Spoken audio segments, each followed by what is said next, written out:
ಸಂಸದ ಪ್ರಜ್ವಲ್ ರೇವಣ್ಣದು ಎನ್ನಲಾದಂತಹ ಅಶ್ಲೀಲ ವಿಡಿಯೋ ವಿಚಾರಕ್ಕೆ ಸಂಬಂಧಪಟ್ಟಂತೆ ಪ್ರಜ್ವಲ್ ಫಾರ್ಮ್ ಹೌಸ್ ನಲ್ಲಿ ವಿಡಿಯೋವನ್ನ ಮಾಡಲಾಗಿತ್ತ, ಚಿತ್ರೀಕರಣ ಅಲ್ಲೇ ಆಗಿದ್ದ, ಈ ಪ್ರಶ್ನೆ ಕೂಡ ಉದ್ಭವಿಸ್ತಾ ಇದೆ. ಕಾಂಗ್ರೆಸ್ ಸಂಸದ ಡಿಕೆ ಸುರೇಶ್ ಅವರು ಗಂಭೀರ ಆರೋಪವನ್ನ ಈ ವಿಚಾರಕ್ಕೆ ಸಂಬಂಧಪಟ್ಟಂತೆ ಮಾಡಿದ್ದಾರೆ, ರೇಸ್ ಮಾಡ್ತಿದ್ದಾರೆ ಒಂದು ಇಂಪಾರ್ಟೆಂಟ್ ಕ್ವೆಶ್ಚನ್ ಅನ್ನ. ಹೊಳೆನರಸೀಪುರದ ಪಡುವಲಹಿಪ್ಪೆ ಗ್ರಾಮದಲ್ಲಿರುವಂತಹ ಫಾರ್ಮ್ ಹೌಸ್ ಬಗ್ಗೆ ಈಗ ಅನುಮಾನದ ಗುಮಾನಿ ಎದ್ದಿರೋದು.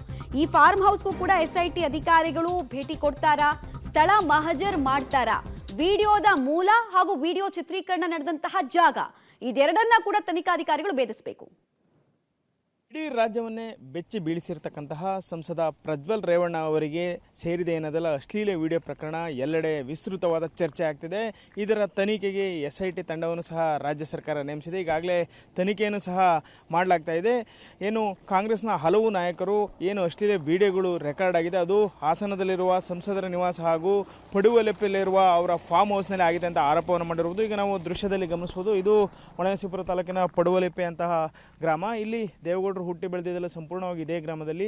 ಈಗಲೂ ಸಹ ಅವರು ಪ್ರತಿ ಚುನಾವಣೆ ಸಂದರ್ಭದಲ್ಲೂ ಇದೇ ಗ್ರಾಮಕ್ಕೆ ಬಂದು ಏನು ಮತವನ್ನು ಚಲಾಯಿಸ್ತಾರೆ. ಅವರ ಕುಟುಂಬ ಇರ್ಬೋದು, ಮಾಜಿ ಸಚಿವ HD ರೇವಣ್ಣ ಕುಟುಂಬವರು ಸಹ ಇದೇ ಗ್ರಾಮಕ್ಕೆ ಬಂದು ಮತವನ್ನು ಚಲಾಯಿಸೋದು. ಈ ಗ್ರಾಮದಲ್ಲಿ ಸುಮಾರು 25ರಿಂದ 30 ಎಕರೆಯಷ್ಟು ಏನು ತೋಟವನ್ನು ಇಲ್ಲಿ ರೇವಣ್ಣ ಕುಟುಂಬದವರು ಹೊಂದಿದ್ದಾರೆ.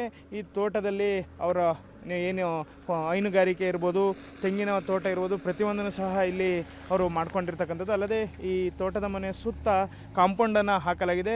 ಈ ಫಾರ್ಮ್ ಹೌಸ್ ಒಳಗಡೆ ಸುಸಜ್ಜಿತವಾದ ಏನು ಅವರು ಬಂದರೆ ಉಳಿಲಿಕ್ಕೆ ಏನು ಬೇಕಾದಂತಹ ಮನೆಗಳನ್ನು ಸಹ ಕಟ್ಕೊಂಡಿದ್ದಾರೆ. ಅಲ್ಲದೆ ನೀರಿನ ಟ್ಯಾಂಕ್ಗಳು ಪ್ರತಿಯೊಂದು ಸೌಲಭ್ಯವೂ ಸಹ ಇದೇ ಫಾರ್ಮ್ ಹೌಸ್ನಲ್ಲಿದೆ. ಪ್ರಜ್ವಲ್ ರೇವಣ್ಣ ಸಹ ಆಗಾಗ ಈ ಫಾರ್ಮ್ ಹೌಸ್ಗೆ ಬಂದು ಇಲ್ಲಿ ತಂಗ್ತಾ ಇದ್ರು. ಅಲ್ಲದೆ ಮಾಜಿ ಸಚಿವ HD ರೇವಣ್ಣರು ಸಹ ಪ್ರತಿದಿನಕ್ಕೆ ಒಂದು ಬಾರಿ ಇಲ್ಲಿ ಬಂದು ಹೋಗ್ತಾರೆ ಅನ್ನೋ ಒಂದು ಮಾಹಿತಿ ಇದೆ. ಹಾಗಾಗಿ ಈ ತೋಟದಲ್ಲಿ ಕೆಲವು ಅಶ್ಲೀಲ ವಿಡಿಯೋ ಚಿತ್ರಗಳನ್ನ ಚಿತ್ರೀಕರಿಸಲಾಗಿದೆ ಅಂತ ಹೇಳಿ ವಿರೋಧ ಪಕ್ಷದ ನಾಯಕರ ಆರೋಪ ಇದೆ. ಈ ಬಗ್ಗೆ ಸಹ SITಗೆ ಸಂಪೂರ್ಣವಾಗಿ ತನಿಖೆಯನ್ನು ನಡೆಸ್ತಾ ಇದ್ದಾರೆ. ಆದರೆ ಈಗ ಪ್ರಜ್ವಲ್ ರೇವಣ್ಣವರು ವಿದೇಶಕ್ಕೆ ಹಾರಿದ್ದಾರೆ. ಹಾಗಾಗಿ ಕಳೆದ ಒಂದು ವಾರದಿಂದ ಇಲ್ಲಿ ಅವರು ಬರಲಿಕ್ಕೆ ಸಾಧ್ಯವಾಗಿಲ್ಲ. ಏನು ಅಶ್ಲೀಲ ವಿಡಿಯೋಗಳು ಏನು ವೈರಲ್ ಆಗಿದೆ ಅವೆಲ್ಲವೂ ಸಹ ಇಲ್ಲಿ ಚಿತ್ರೀಕರಿಸಲಾಗಿತ್ತ ಅಥವಾ ಹಾಸನದ ಸಂಸದರ ನಿವಾಸದಲ್ಲಿ ಚಿತ್ರೀಕರಿಸಲು ಇವೆಲ್ಲವೂ ಸಹ ತನಿಖೆಯಲ್ಲಿ ಬಹಿರಂಗಗೊಳ್ಳಬೇಕಾಗಿದೆ. ಆದರೆ ಸದ್ಯಕ್ಕೆ ಕಾಂಗ್ರೆಸ್ ನಾಯಕರು ಏನು ಆರೋಪ ಮಾಡ್ತಾ ಇದ್ದಾರೆ ಅದನ್ನೆಲ್ಲದರ ಬಗ್ಗೆ SIT ತಂದ ಈಗಾಗಲೇ ಸಂತ್ರಸ್ತ ಮಹಿಳೆಯನ್ನು ಸಹ ಸಂಪರ್ಕಿಸಿ ಅವರಿಂದ ಹೇಳಿಕೆಗಳನ್ನು ಸಹ ಪಡೆದುಕೊಳ್ತಾ ಇರ್ತಕ್ಕಂಥದ್ದು. ಕ್ಯಾಮ್ರಾ ಪರ್ಸನ್ ನಾಗರಾಜ್ ಜೊತೆ Shashidhar BC, public TV, Holenarasipura.